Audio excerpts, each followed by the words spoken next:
महाराज सत्यव्रत सप्त ऋषियों के साथ अपनी नाव पर बैठे। उस पर उपस्थित वनस्पतियां, पेड़ पौधे, बीज, जड़ी बूटियां और भिन्न भिन्न प्रकार के पशु पक्षी पहले से उपस्थित थे। क्रोधित समुद्र विध्वंस का तांडव करने लग गया। ऐसे अशांत जल के बीच महाराज ने अपने प्रभु को प्रणाम किया और अपनी नाव को खेने लगे। तभी उन्होंने देखा कि एक विकराल लहर उनकी ओर बढ़ती आ रही है। महाराज को ऐसा लगा कि अब किसी के प्राण नहीं बचेंगे। तभी उनके सामने प्रकट हुआ वो विशाल मत्स्य, जिनके मुख में चारों वेद सुरक्षित थे। महाराज ने अपनी नाव उनसे बांध दी। तभी मत्स्य उस विकराल लहर की ओर बढ़ गया। अब उनकी नाव ने मृत्यु रूपी लहर में प्रवेश किया। जैसे ही वो लहर निकल गई, महाराज ने अपनी आंखें खोली और देखा सब सुरक्षित थे। प्रभु की भक्ति में भाव विलीन होकर उन्होंने अपना शीश झुकाया और इसी प्रकार प्रभु ने मत्स्य अवतार लेकर चारों वेदों को बचाया।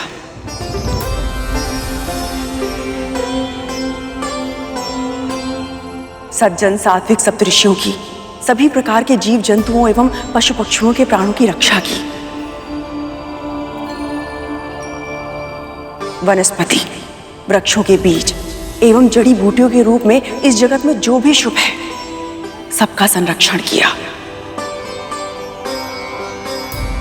और साथ ही साथ हयग्रीव नाम के असुर के रूप में अधर्म का नाश किया, पाप का संहार किया और पुनः धर्म की स्थापना की।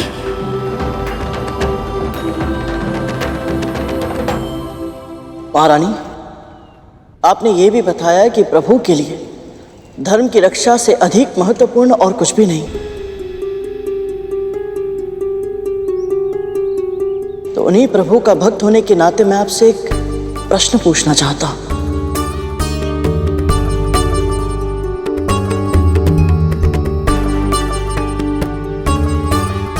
आपने जो व्यवहार मेरी मां के साथ किया वो उचित है या अनुचित है या अनुचित है?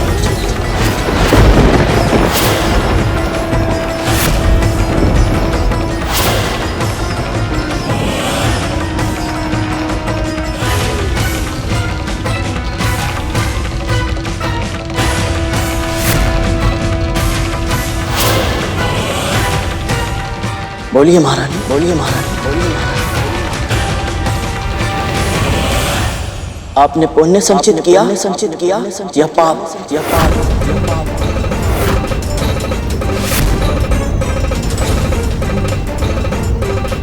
चुप क्यों हो गया?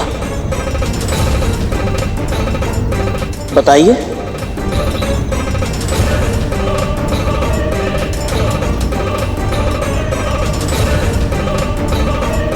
जो व्यवहार आपने अपनी सगी बहन के साथ किया वो धर्म है या अधर्म या अधर्म या अधर्म?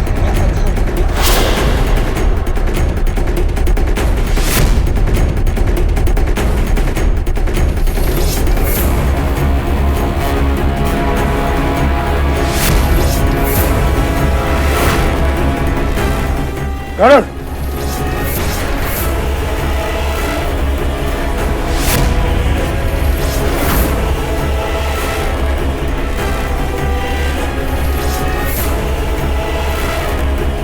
चुप हो जा गरुड़। शांत जल में पत्थर क्यों डाल रहा है तू?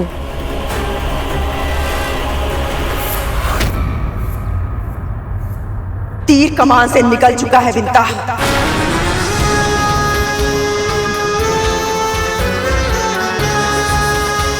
बोल चुका यह, इसके प्रश्न का उत्तर मुझे देना ही होगा।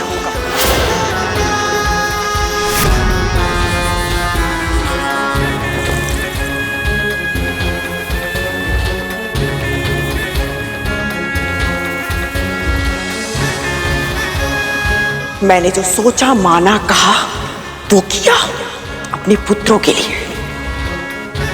यदि अपने पुत्रों का हित सोचना अधर्म है तो मैं कभी विजेता नहीं बनती।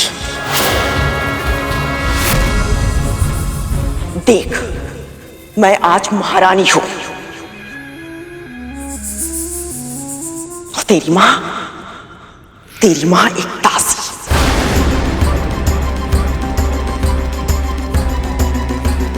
केवल इसलिए क्योंकि मेरी बुद्धि ने, नीति ने, देवताओं ने, यहां तक कि तेरे प्रभु विष्णु ने भी मेरा साथ दिया।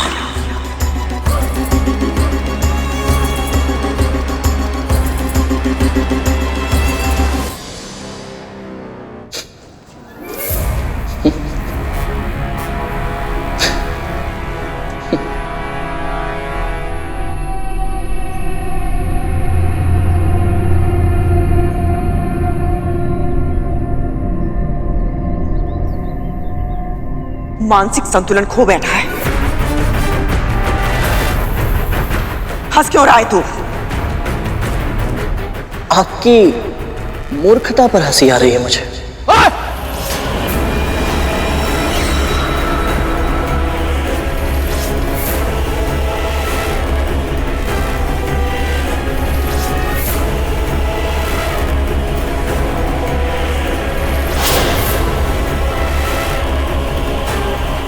महारानी, ज्ञान तो बहुत है आपके पास, पर विवेक बिल्कुल भी नहीं है।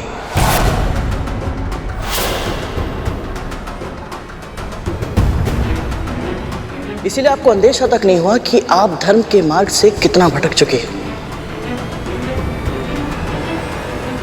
आपके पास ये महल है, संपत्ति है, वैभव ऐश्वर्य है, इसलिए आपको लगता है कि आप जो भी करती है वो सब उचित है। और वास्तविकता तो ये है कि आपने अपने षड्यंत्रों के नींव पर अभिमान का महल खड़ा किया है।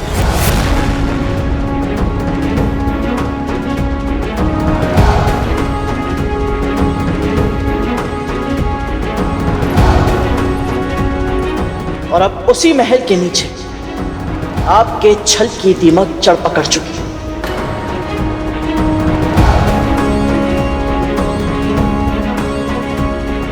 धीरे धीरे ये दीमक आपके पूरे महल को निगल जाएगी और आपका आभास भी नहीं होगा महारानी।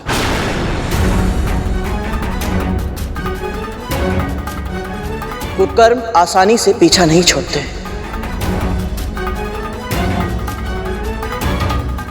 उत्तर देना चाहती थी ना आप? दीजिए उत्तर।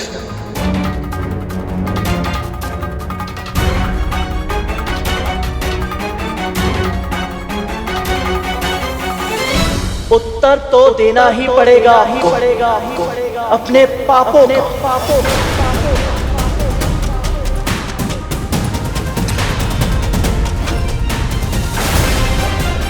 मेरी मां क्षमाशील, दयालु है और तुम सब ने इसका लाभ उठाया।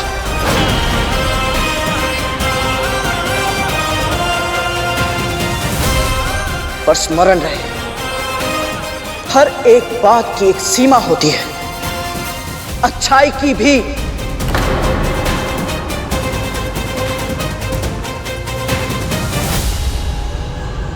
क्या कर रहा है गरुड़?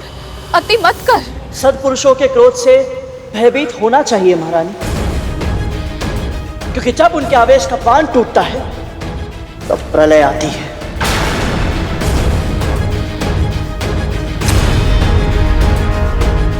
मेरे जन्म से पहले आपको मेरी मां के क्रोध का परिचय तो मिला था, स्मरण है ना आपको?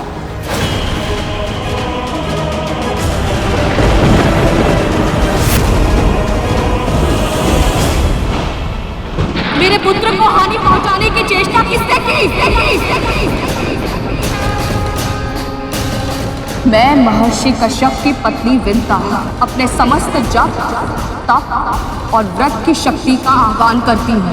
यदि कोई भी प्राणी मेरी इच्छा के बिना इस सुरक्षा घेरे को पार करने का प्रयत्न करेगा, वो उसी क्षण जलकर भस्म हो जाएगा।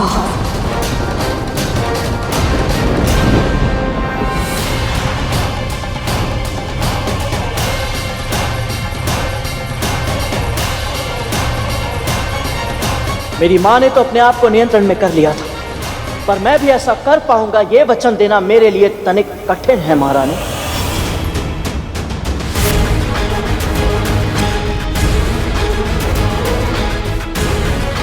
बस कर गरुड़, क्रोध में संतुलन मत खो। आज संतुलन खो ही जाए तो अच्छा है। क्योंकि आज मुझे इन सब का अंत दिखाई दे रहा है।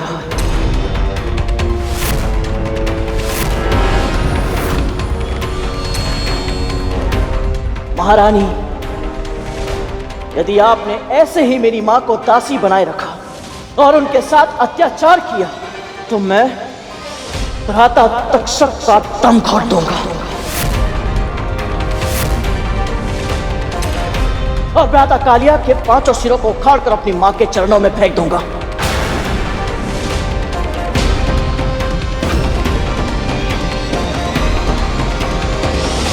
ये सब तो क्या कह रखा?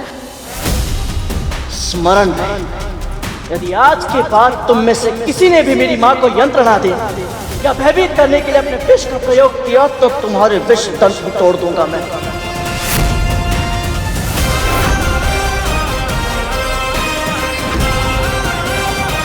मेरे ये पंजे तुम्हारे तन को 2 भागों में बांट देंगे और मेरे ये नख तुम्हारे भागों को सहस्त्र टुकड़ों में उखाड़ कर फेंक देंगे। और महारानी कद्रू, आपके हाथ अपने शक्तिशाली पुत्रों के बचे कुचे अवशेष उठाते उठाते ही थक जाएंगे।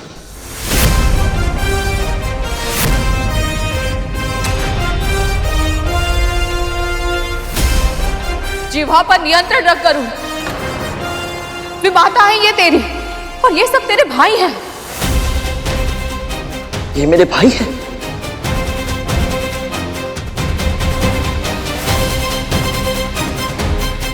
ऐसे भाई? मां, आप तो जानती है ना कि भाई का धर्म होता है कि वो अपने छोटे भाई की रक्षा करे, उसका मार्गदर्शन करे। और ये सब तो प्रारंभ से मेरे साथ शत्रु जैसा व्यवहार करते आए हैं।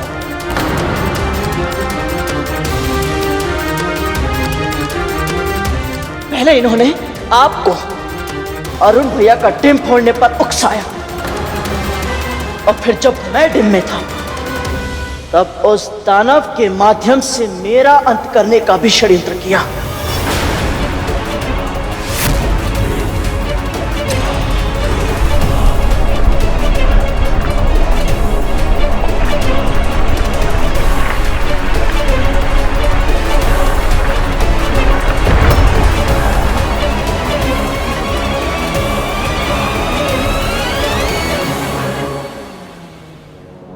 बहुत बोल रहा है ये मां। नहीं तक्षक, आज बोलने दे इसे।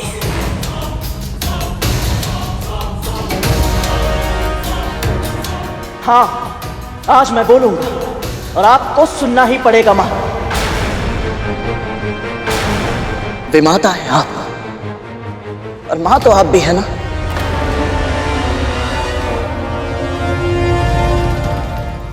तो फिर बताइए, कहां थी आपकी ममता जब आप डिम में अरुण भैया और मेरी हत्या करवाना चाहती थी?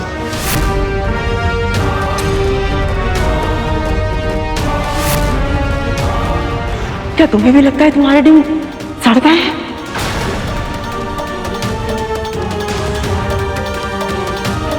कहां थी आपकी ममता जब आपने केवल मुझे नियंत्रण में रखने के लिए अपनी छोटी बहन को छल से दासी बना लिया? तूने वचन दिया था मुझे, इसलिए अब तुझे मेरी दासी बनना पड़ेगा जीवन भर के लिए। अपना प्रभुत्व बनाए रखने के लिए किसी और से उसका सामान्य जीवन जीने का अधिकार छीन लेना, ये कहां का धर्म है महारानी?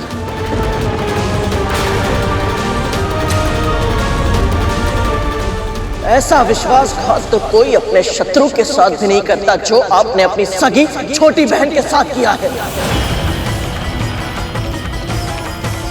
बस कर दे गरुड़, जो होना था वो हो गया, अब जाने दे। मुझे रोकने के स्थान पर यदि आपने इन सबको अपनी भावना के साथ खिलवाड़ करने से रोका होता, अपनी ईर्ष्या पर नियंत्रण किया होता, तो आज अरुण भैया न केवल स्वस्थ होते बल्कि हमारे साथ होते। मां,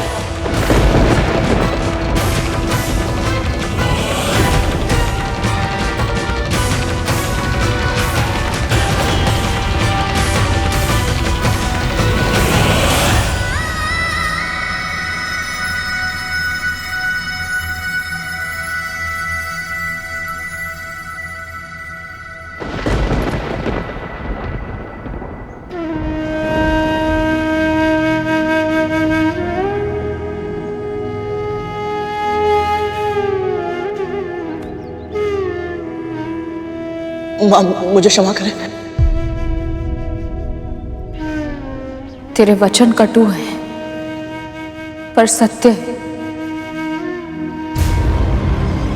माँ का पल्लू पकड़ के रोता है और हमें धमकी देने चला था।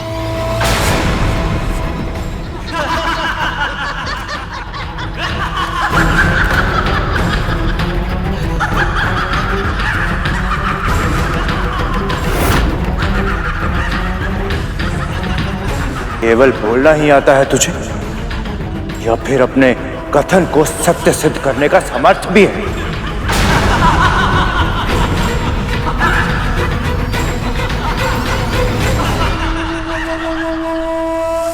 कभी कभी बहुत दया आती है मुझे आप पे। आपका एक पुत्र अर्ध विकसित है और दूसरा कायर।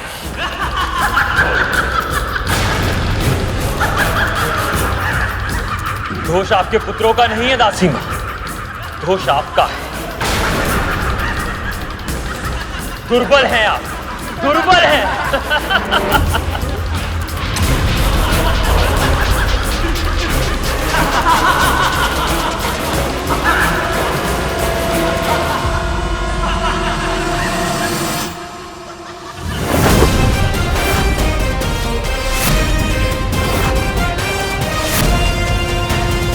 कालिया, कालिया। नहीं गरुड़,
देख क्या रही है? रोक अपने पुत्र को। मेरी बात मान गरुड़, रुक जा।